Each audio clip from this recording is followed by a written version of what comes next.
देव के दर्शनों के लिए जाओगे तब दोबारा स्वर्ग जो है पुनः श्री युक्त होगा, लक्ष्मी युक्त होगा। तो देवराज इंद्र महादेव के दर्शनों के लिए जा रहे हैं, तो ध्यान से सुनिएगा। मान लीजिए हमारे हिमालय की ओर जा रहे हैं, केदार धाम की ओर जा रहे हैं। केदार धाम में खड़ी चढ़ाई लगती है ना हिमालय में जाने में, तो हिमालय में जा रहा है देवराज इंद्र।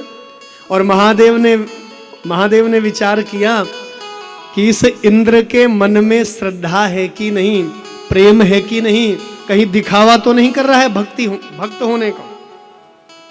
भक्त होने का कहीं दिखावा तो नहीं कर रहा है ये इंद्र। तो महादेव बूढ़े ब्राह्मण के रूप में रास्ते में गिर गए। देखो रास्ते में बैठे हुए महादेव, देवराज इंद्र जा रहा है दर्शन के लिए।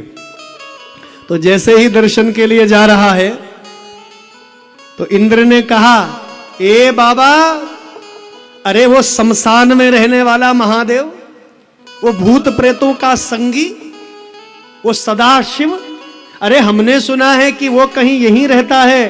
क्या तुमने उस सदाशिव को देखा है? क्या उस महादेव को देखा है? तो भगवान शिव मन ही मन मुस्कुरा रहे हैं। देखो बूढ़े ब्राह्मण के रूप में स्वयं महादेव बैठे हैं और महादेव को ही पूछ रहा है कि महादेव दिखे कहीं, कहाँ रहते हैं वो? तो महादेव मन ही मन मुस्कुरा रहे हैं, अरे मूर्ख राजा, तेरे सामने मैं ही तो बैठा हूं, जरा ज्ञान चक्षु तो खोल, दिव्य दृष्टि तो खोल, तेरे सामने हम ही बैठे हैं। अरे ये अज्ञानता का चश्मा तो उतार, ये अहंकार का चश्मा तो उतार, है तेरे सामने हम ही हैं। तो महादेव मुस्कुरा रहे हैं। फिर दोबारा पूछा, ए बूढ़े ब्राह्मण, ए बाबा, क्या तुमने वो शमशान में रहने वाला भूत प्रेतों का संगी, क्या उस सदाशिव को देखा है कहीं? फिर भगवान मुस्कुरा ही रहे हैं। तीसरी बार बोला, अब इंद्र के मन में जो अहंकार था, घमंड था, मैं स्वर्ग का राजा हूं, तुरंत अपना वज्र निकाला।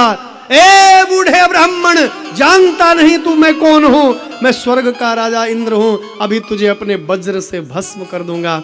और जैसे वज्र का प्रहार करने लगे, इतने में देवादिदेव महादेव प्रकट हो गए और मानो उनका क्रोध, जिस प्रलय अग्नि से कामदेव को भस्म किया था, मानो महादेव के नेत्रों से, तीसरे नेत्र से वह प्रलय अग्नि प्रकट होने वाली थी। इतने में गुरुदेव बृहस्पति आ गए। देखो शिष्य को बचाने के लिए, यजमान को बचाने के लिए गुरु आते हैं, ब्राह्मण आते हैं। बताओ है? जब अपने यजमान पर संकट देखा, भक्त पर संकट देखा, गुरुदेव बृहस्पति आ गए। प्रभु क्षमा करिए। और श्री शिव महापुराण के युद्ध खंड में बृहस्पति ने बड़ी दिव्य स्तुति गाई। श्री बृहस्पति